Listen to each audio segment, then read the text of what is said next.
The Producers Guild of America is the latest organization to cut ties with famed movie producer Harvey Weinstein after multiple sexual harassment and assault allegations. The Weinstein case has moved thousands to tell their own stories of sexual harassment or abuse. KSBY's Kelsey McFarland joins us now live in the newsroom with more on this movement. Kelsey?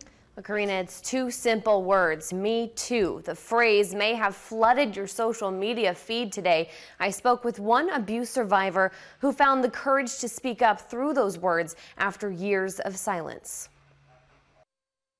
Actress Alyssa Milano tweeted on Sunday asking people who have been sexually harassed or assaulted to write "Me Too" as a status update to give people a sense of the magnitude of the problem.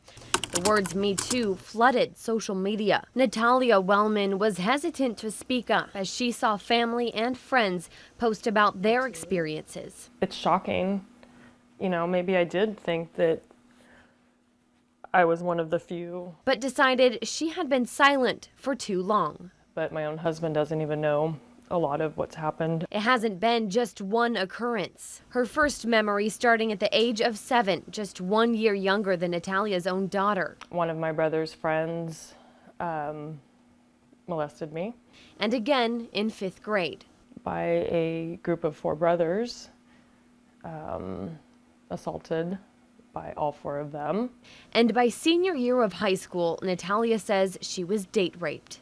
Looking back, I believe that I must have been drugged because I have no recollection of anything happening, but apparently his twin brother was the one who had his fun with me. Natalia says in the past there wasn't enough awareness, but now she hopes we can educate for a better tomorrow. Not scroll through their news feed and be like, oh brother, here we go again, but like, oh my God, here we go again.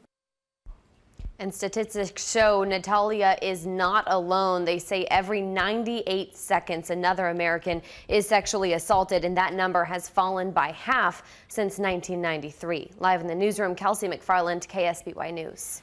Pretty eye-opening. All right, thank you, Kelsey. And if you need to talk to someone, there is a 24-hour sexual assault hotline that is free and confidential, and that number is 1-800-656-HOPE.